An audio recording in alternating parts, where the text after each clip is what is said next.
Hadirin sekalian, dalam hidup ini akan terjadi dan mungkin sering kejadian-kejadian yang tidak diduga, yang tidak disangka, yang tidak diinginkan, yang sebaliknya dengan apa yang diharapkan. Hidup ini tidak mungkin selalu sesuai dengan keinginan kita. Hidup ini tidak akan selalu sesuai dengan harapan. Tapi disitulah letaknya ujian keimanan. Berikut ini bagaimana cara kita menyikapi kejadian yang tidak kita duga. Yang pertama, kita harus yakin bahwa setiap kejadian itu hanya bisa terjadi dengan izin Allah. Surat At-Taghabun ayat 11. A'udzubillahi minasyaitonirrajim. Ma asaba min musibatin illa biiznillah. Tidak ada satupun musibah yang menimpa kecuali dengan izin Allah. Wa may yu'min billah yahdi qalbah. Dan barang siapa yang yakin kepada Allah, Allah akan memberi petunjuk di hatinya. Wallahu bikulli syai'in alim. Dan Allah Maha mengetahui segala-galanya. Apapun termasuk ini, keselak ini. Ini keselak dengan izin Allah. Mungkin tadi pada waktu wudu tersiram air. Pernah wudu, di atasnya ada shower, dibuka, disangka dari atas, basah kuyup. Ini izin Allah. Ada yang memfitnah, izin Allah. Dompet hilang, ada izin Allah. Pintu jendela tiba-tiba kejeduk, jebet ke sini, ini izin Allah. Tidak ada satupun yang bisa terjadi tanpa izin Allah, baik nikmat maupun musibah. Maka kalau terjadi sesuatu dalam bentuk apapun musibah, katakanlah innalillah wa inna ilaihi raji'un. Sesungguhnya kami semua milik Allah dan sesungguhnya kami kembali kepada Allah. Lalu katakan juga kalau terjadi sesuatu qadarullah wa ma syaa fa'al. Ini sudah takdir Allah. Allah berbuat apa yang dikehendakinya. Tidak ada kejadian tanpa izin Allah, baik nikmat maupun musibah. Pegangin yang pertama.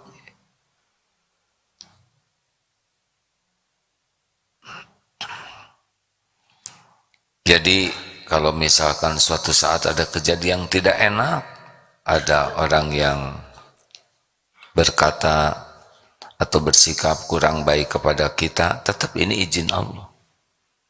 Episodenya memang sudah waktunya diuji dengan kejadian ini. Qadarullah wa ma syaa fa'al. 2. Yang kedua adalah kita harus hakul yakin bahwa setiap yang terjadi dari perbuatan Allah itu maha baik, tidak pernah berbuat zalim kepada hambanya. Jadi kita yakini bahwa apapun yang terjadi adalah dengan izin Allah yang maha adil, yang maha baik. Jadi tidak ada perbuatan zalim Allah kepada hambanya. Yang ada adalah kita zalim kepada diri kita sendiri. Jadi semua ketentuan Allah itu maha adil, maha suci Allah dari perbuatan zalim.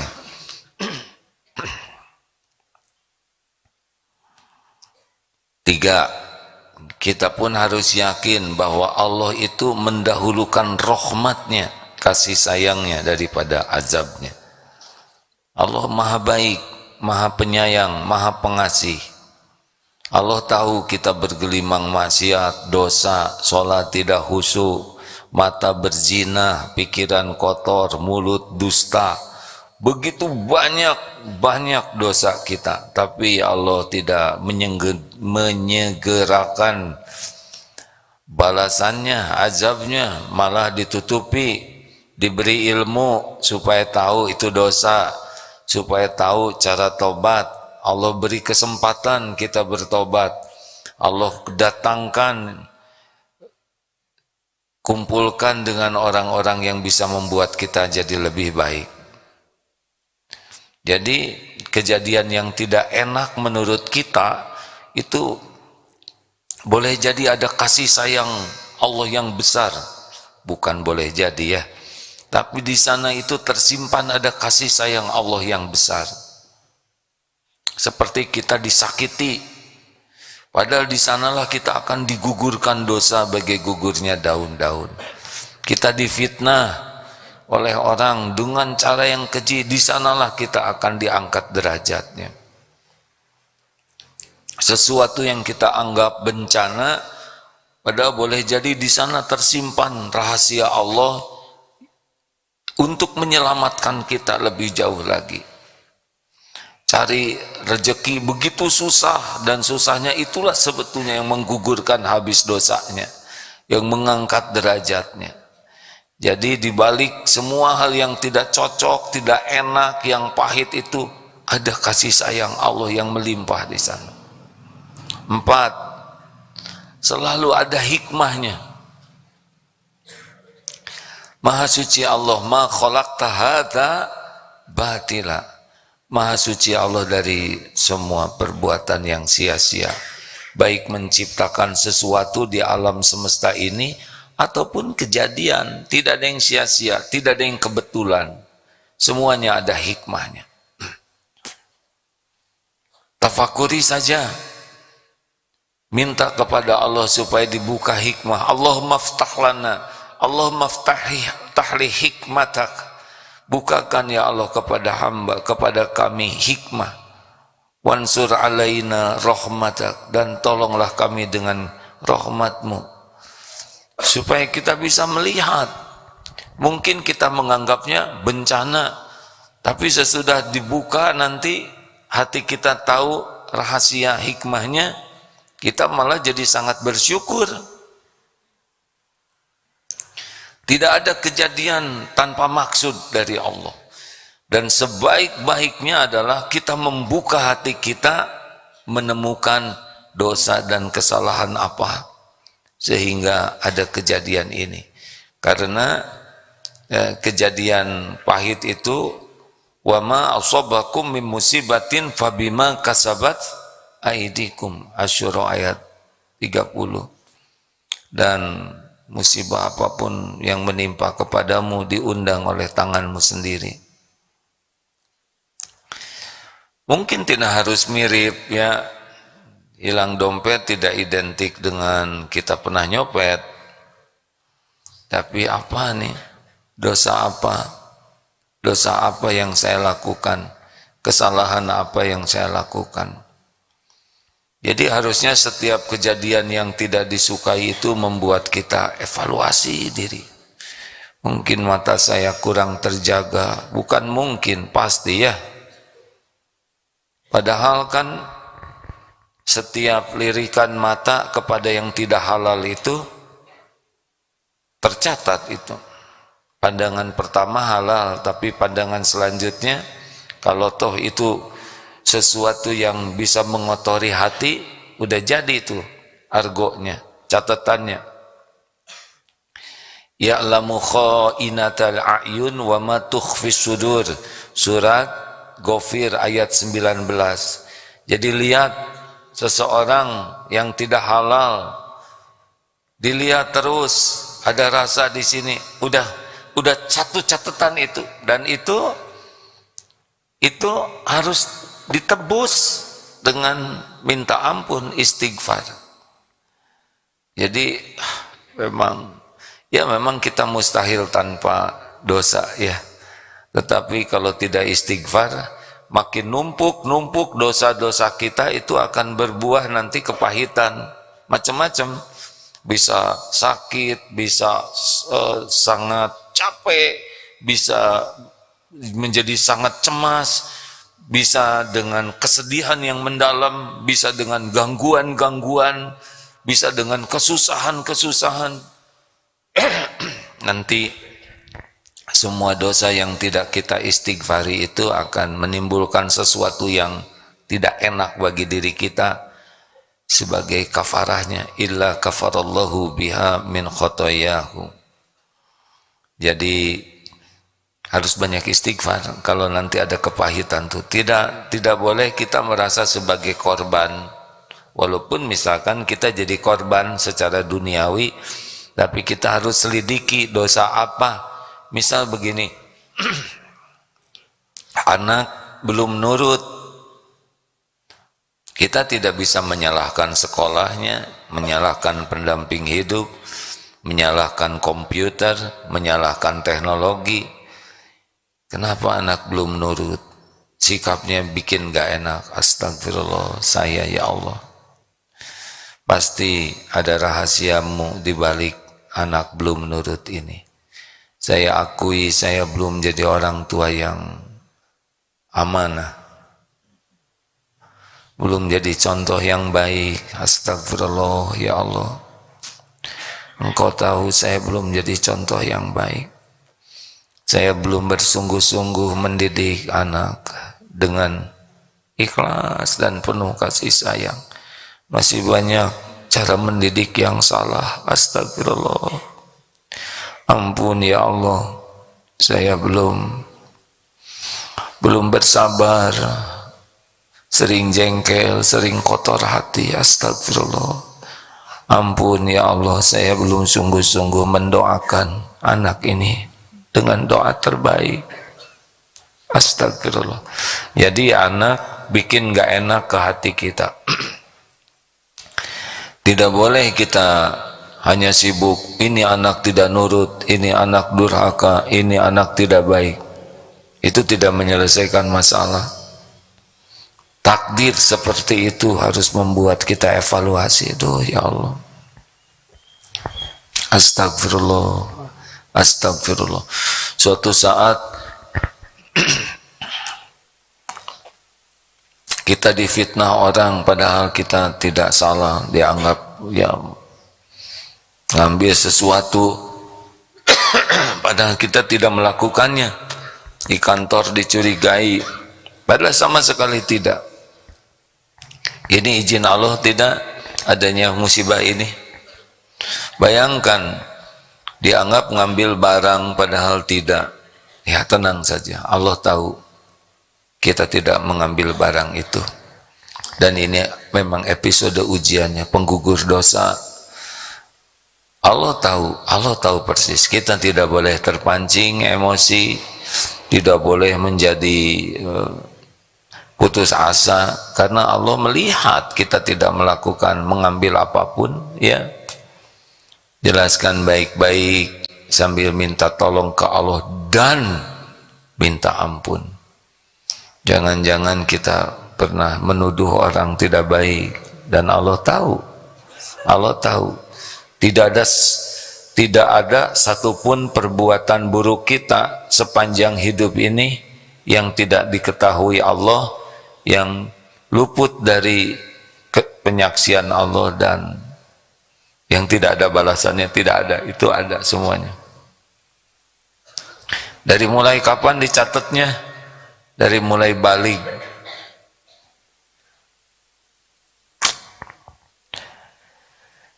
Dari mulai balik sudah ada catatannya.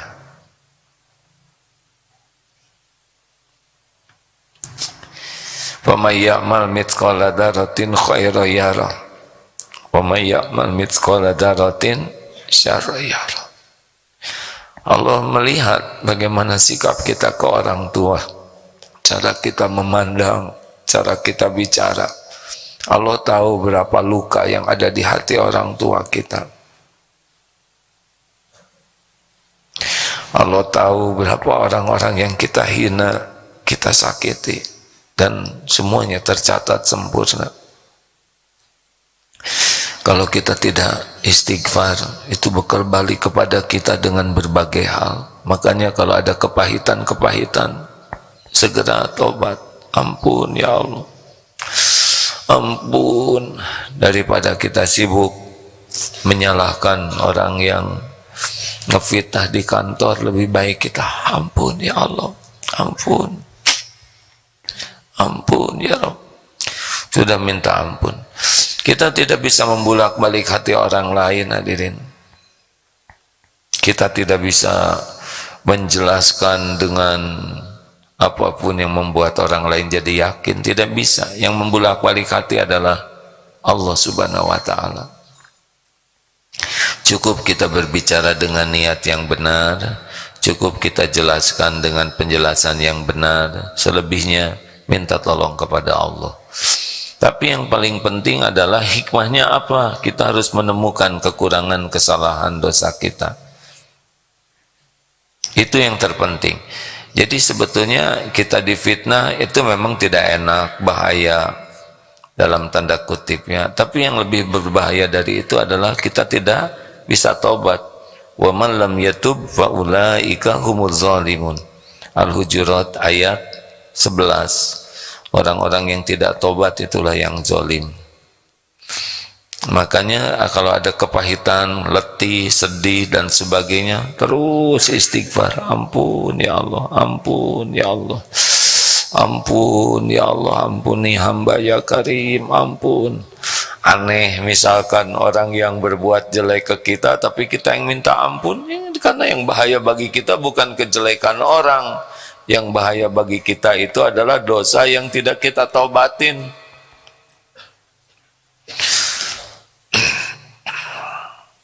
Apalagi selanjutnya kita harus yakin bahwa kita itu hamba Allah, ciptaan Allah, milik Allah. Tuhan kita tuh Allah Subhanahu wa Ta'ala. Kita tuh cuman hamba, makhluk yang Allah ciptakan. Jadi aja kita jadi manusia. Dan Allah yang punya, Allah yang berkuasa. Terserah Allah. Mau diapain saja diri kita, ya terserah pemilik diri kita. Allah Subhanahu wa Ta'ala pencipta, pemilik diri kita, tapi Allah maha baik. Jadi kita diapa-apain saja oleh Allah pasti baik. Perbuatan Allah itu pasti penuh kasih sayang, pasti adil, pasti untuk kebaikan kita. Jadi kalaupun kita diaduk-aduk dengan takdir apapun, itu dasarnya adalah Allah maha baik, maha adil, maha penyayang. Allah lah yang paling menginginkan kita bahagia, kita mulia, kita selamat, kita menderita karena kita kelakuan kita sendiri. Semua perintah Allah itu untuk membuat kita bahagia. Tahu kenapa kita diperintahkan ini itu oleh Allah? Tahu tidak? Supaya apa? Supaya kita pulang ke sorga, supaya kita bisa jumpa dengan Allah. Itu sebetulnya kenapa Allah melarang ini, melarang itu ke kita. Karena yang dilarang itu yang bisa membuat kita sengsara, hina, celaka. Jaga pandangan. Kenapa? Karena dari pandangan itu nanti bisa terus jadi syahwat, akibatnya berzina dan sebagainya. Itulah pentingnya ilmu agama, supaya kita mengenal apa yang Allah perintahkan. Selain mengenal Allah, mengenal apa yang Allah perintahkan, apa yang Allah larang. Dan pada perintah Allah lah di sana ada kebahagiaan, ada kemuliaan, ada keselamatan. Dan pada yang Allah larang, karena dilarang Allah tuh Allah yang menciptakan kita, tahu bahwa itulah yang akan mencelakakan kita. Makanya lakukan dan tinggalkan ini menjadi rumus sederhana dalam hidup ini. Lakukan, tinggalkan, lakukan, tinggalkan. Kalau beramal, lakukan, lupakan, ya. Lakukan yang terbaik dan lupakan, supaya cukup Allah yang menjadi tujuan kita. Tapi kalau di dalam beramal, lakukan yang Allah perintahkan, Allah suka, dan tinggalkan yang Allah tidak suka. Tapi nafsu sebaliknya ini. Nafsu itu maunya kita melakukan yang Allah larang dan tidak mau melakukan yang Allah perintahkan. Ya memang begitulah, kalau nggak ada nafsu kan nggak seru juga ya, ujuk-ujuk soleh sedunia. Ini misalkan mau pesantren juga cukup sekali ceramah, bertakwalah, takwa semua itu nggak rame hadirin ya. Rasulullah Shallallahu Alaihi Wasallam Memang sunatullahnya begitu.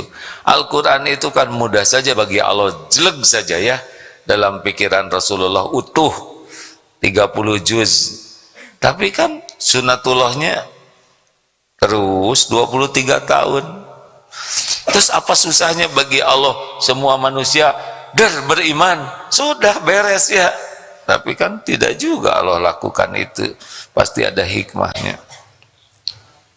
Atau kita pakai jadi janin dulu, udah aja jeleg aja segede gini ya.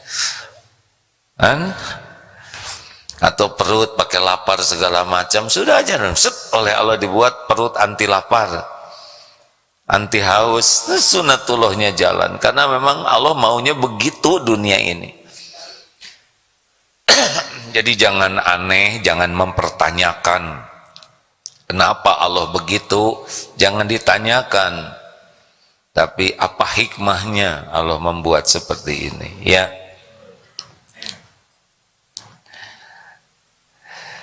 Nah begitulah. Jadi harus siap untuk yang cocok dan siap dengan yang tidak cocok. Ini kita tidak tahu nih hari ini apa aja yang bakal kejadian. Benar-benar tidak tahu. Nah ada satu kata kunci gimana nih supaya sampai sore nanti kita bisa lebih baik episodenya. Ya amalkan saja zikir-zikir yang disunnahkan Rasulullah untuk kita baca. Misal a'udzu bikalimatillahi tammah min syarri ma khalaq. Itu sudah kalau dibaca dengan benar itu sudah menjadi benteng tuh. Bismillahilladzi la yadurru ma'asmihi syai'un fil ard wala fis sama' wa huwas samiul alim. Bismillah, dengan nama Allah, la yadurru, tidak bisa memberikan mudarat sesuatu yang di bumi maupun di langit, ma'asmihi syai'un fil ard wala fis sama' wa huwas samiul alim, dan dialah Allah yang maha mendengar lagi maha mengetahui. Itu kalau dibaca insya Allah kita bakal dilindungi Allah. Allahumma anta rabbi la ilaha illa anta khalaqtani. Apa itu? Sayyidul istighfar. Baca dengan penuh keyakinan. Kalaupun takdirnya kita meninggal sore ini, siang ini, insya Allah jamin tuh. Kalau baca dengan yakin tuh. Jadi kalau kita kan tidak tahu nih hari ini apa yang kejadian. Saya juga tidak tahu apa hidup atau tidak nanti duhur.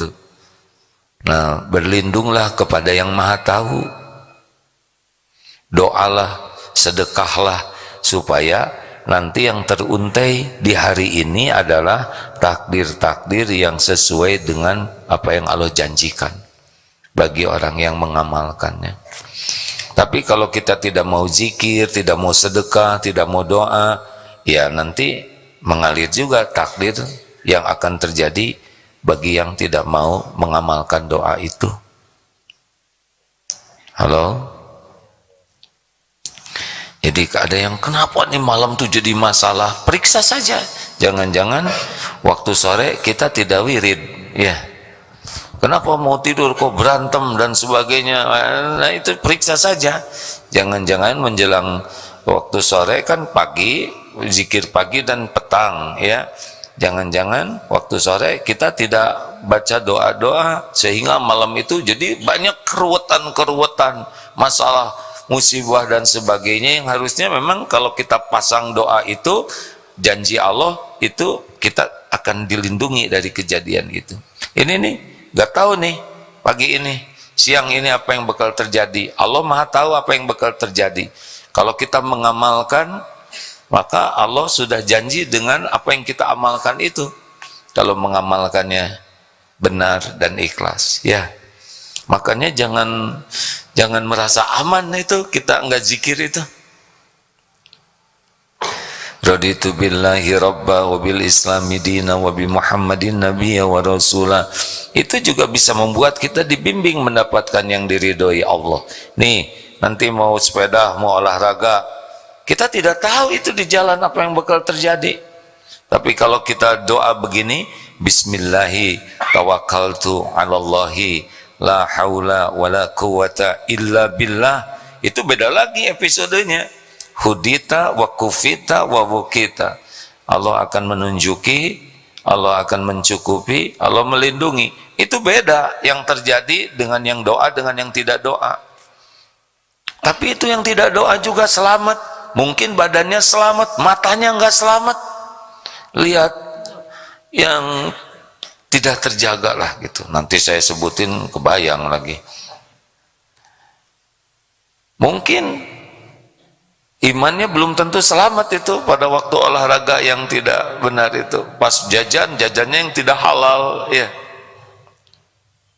Tapi kalau kita berlindung ke Allah, nanti beda lagi takdirnya. Nah, kita harus hakul yakin tentang hal ini. Jadi puncak iman itu yakin kepada Allah, itu puncaknya, itu paling sedap tuh ya. Itu waliullah, yakin kepada semua kebenaran yang pokoknya udah gak ada ragu lah. Kalau Allah sudah menyatakan kebenarannya seperti ini, udah pasti itu benar. 3, yakin kepada semua janji jaminan Allah. Kalau Allah menjamin ini udah pasti benar tuh.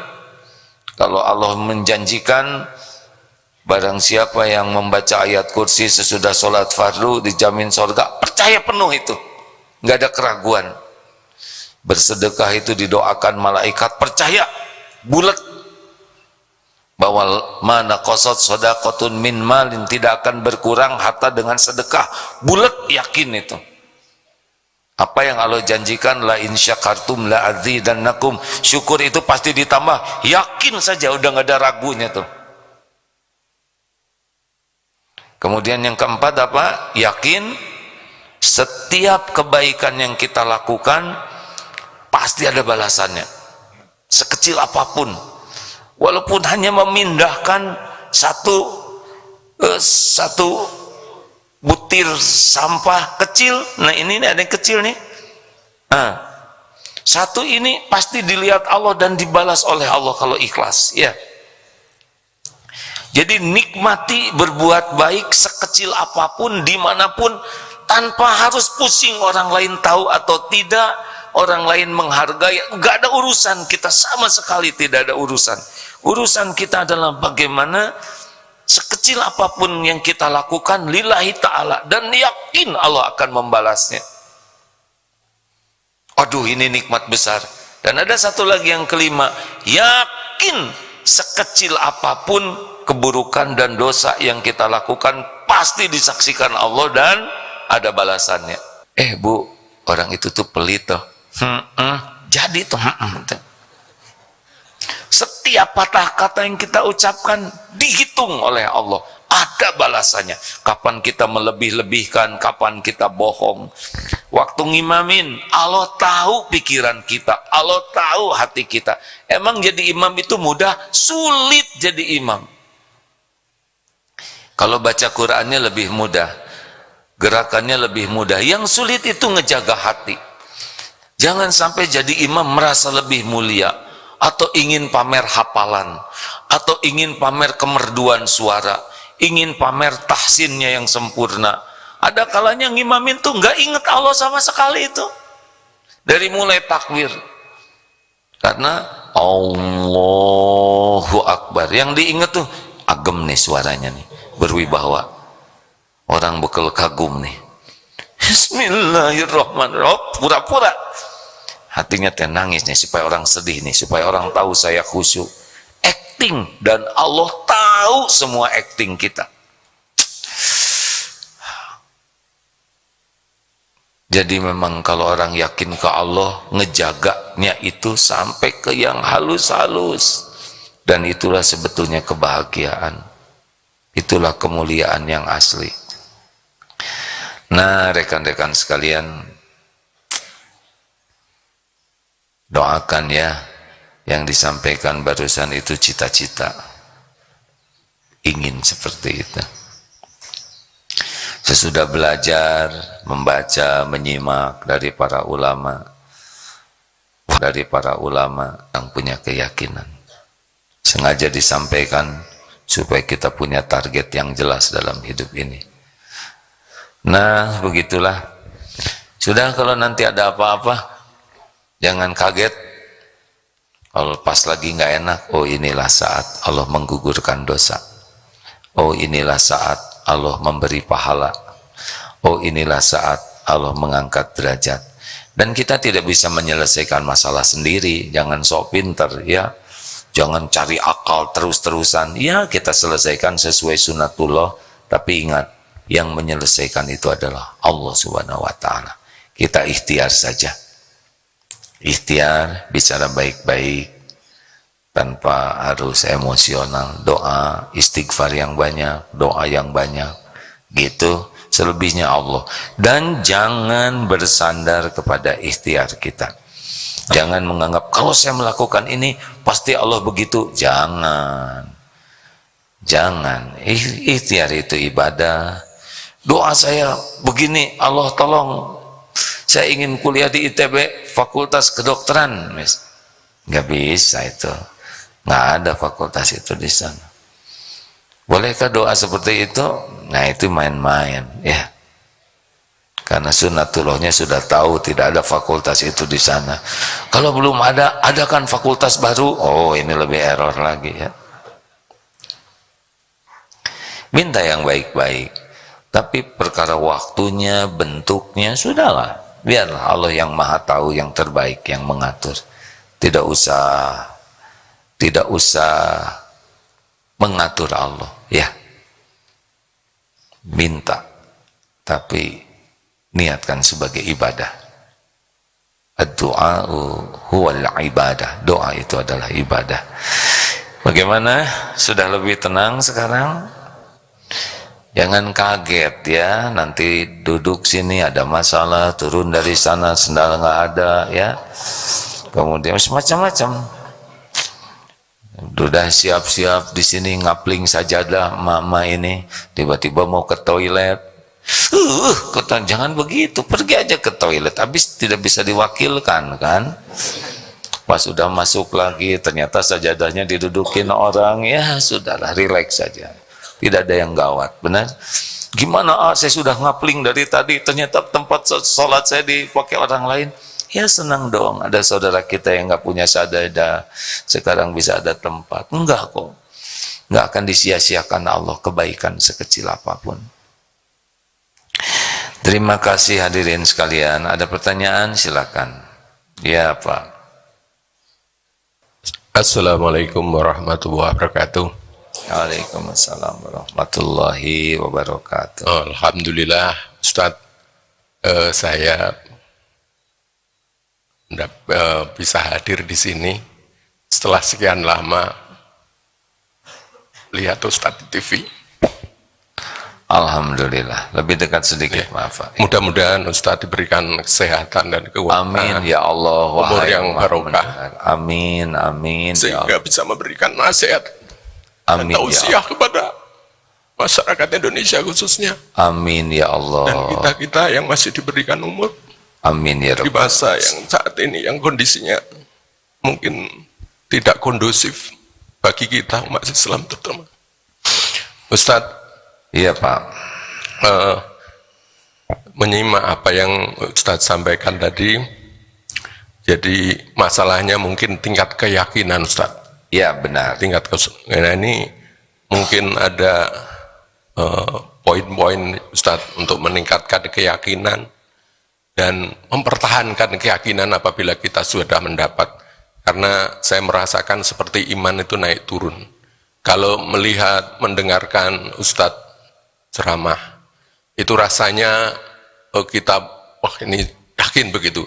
Begitu kita keluar dari ruangan menghadapi kehidupan yang nyata, ini karena godaan nafsu dan mungkin juga syaitan yang selalu mengawal kita, menghalangi kita, sehingga Bukan mengawal Bu, menggoda. menggoda ya. Kalau yang mengawal malaikat ya.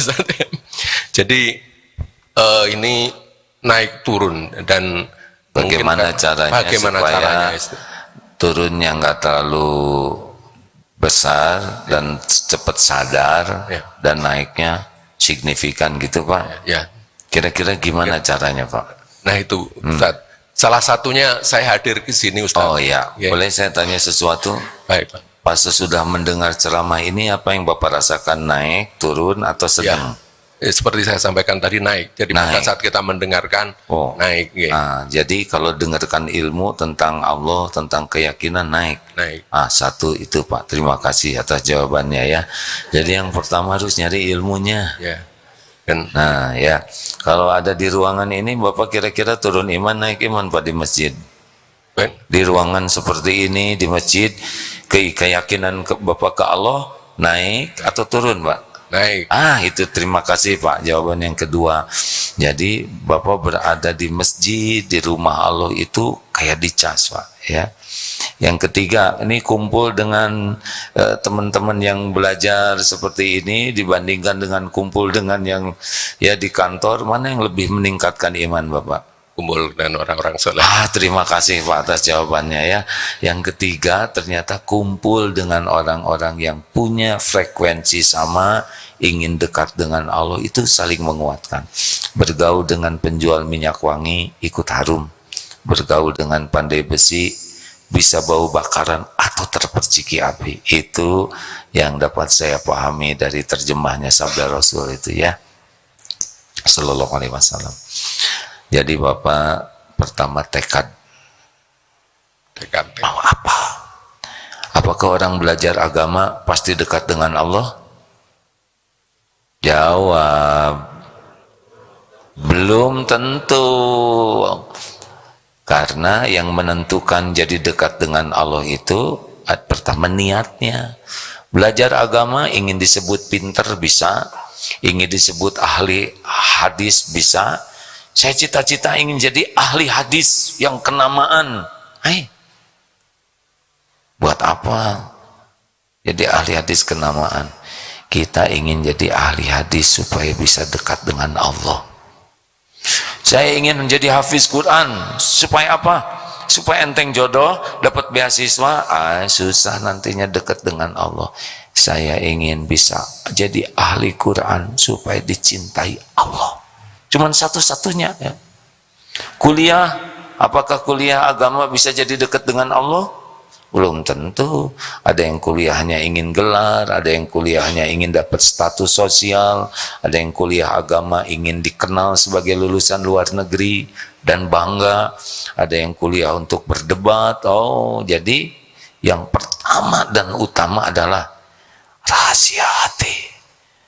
Mau kemana ini? Mau sama siapa? Tidak semua orang pengen dekat dengan Allah loh Pak.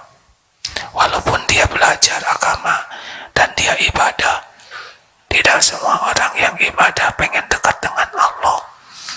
Ada yang ibadah karena tugas.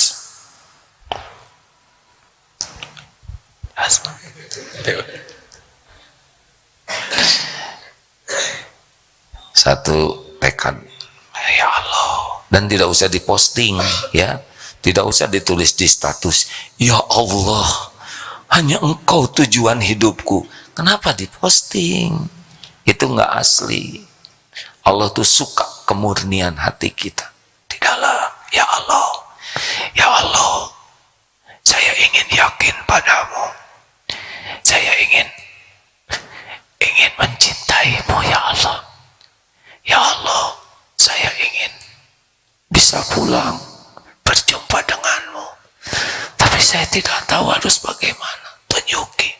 Didengar tidak oleh Allah, didengar. Jangan direkam, nanti diposting. Ketulusan hati makin gak tulus. Harus main rahasia, banyak rahasia dengan Allah tuh. Karena kalau udah disebutin, diposting, dikasih tahu ke orang, kecenderungannya kuranglah keikhlasannya. Dan Allah tahu bisikan yang terdalam. Yang kedua, belajarnya juga bukan untuk apa-apa. Belajar supaya bisa kenal Allah, supaya tahu apa yang Allah suka. Kenapa kamu rajin belajar? Ya karena saya ingin dekat dengan Allah. Udah itu, perkara nanti dapat gelar dan sebagainya, itu mah cuman casing, gak ada apa-apanya. Dan itu berat loh ujiannya kalau diberikan. Ini kuliah di perguruan tinggi ini, aduh itu makin berat. Di perguruan tinggi terkenal, sekolah Islam paling terkenal di dunia, S1, S2, S3, itu ujiannya lebih besar lagi. Bukan tidak boleh, itu kalau udah takdirnya begitu pasti ada nyampe ke sana, ya. Karena semuanya juga ada garisnya. Tapi harus disadari itu bisa jadi ngebengkokkan niat. Kemudian kalau udah dapat ilmu, amalkan Pak, itu rahasianya. Karena banyak orang yang namanya tahu saya AA tahu ilusi ilmu. Jadi dia ketipu oleh pengetahuannya, seakan-akan kalau udah tahu itu dia sudah mengamalkan. Beda, tahu kuda dengan bisa berkuda tuh beda, ya kan? Bapak tahu kuda, udah bisa berkuda, beda, ya nggak? Tahu sholat dengan bisa sholat itu beda. Nah, ada yang suka ketipu. Bu, jangan dekat sama si ibu itu ya, hati-hati Bu. Karena orang itu kerjanya ngomongin orang lain. Padahal ibu udah tahu hukum ngomongin orang lain haram. Baca aja surat Al-Hujurat ayat 12. Jelas sekali di sana dilarang bergibah. Hukum gibah seperti memakan daging saudaranya yang sudah mati. Hati-hati aja Bu. Dia tukang ngomongin orang. Nah, coba itu ya enggak? Dalilnya lengkap hadirin. Kan?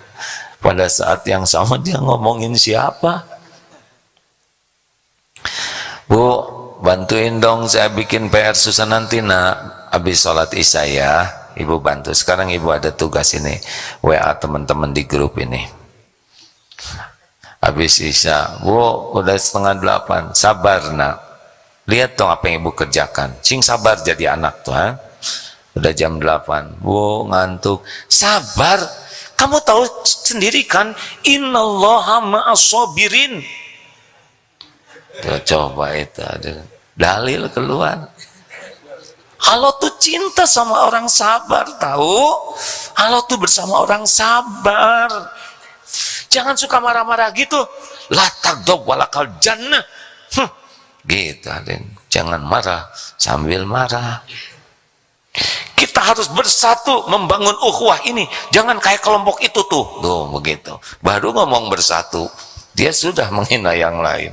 Jadi namanya ilusi ilmu. Banyak belajar, kalau tidak punya target mendekat ke Allah, nanti sibuknya dengan ngumpulin ilmu. Padahal yang Allah nilai itu innallaha la yanzuru ila suwarikum wa amwalikum walakin yanzuru ila qulubikum wa a'malikum. Jadi berkahnya ilmu itu dilihat dari makin bersih tidak hatinya dan makin nyata tidak amal solehnya. Jadi nilai sebuah ilmu itu adalah alat ukur suksesnya ilmu seseorang itu kebersihan hatinya dan amalnya diterima Allah atau tidak, bukan jumlah ilmunya.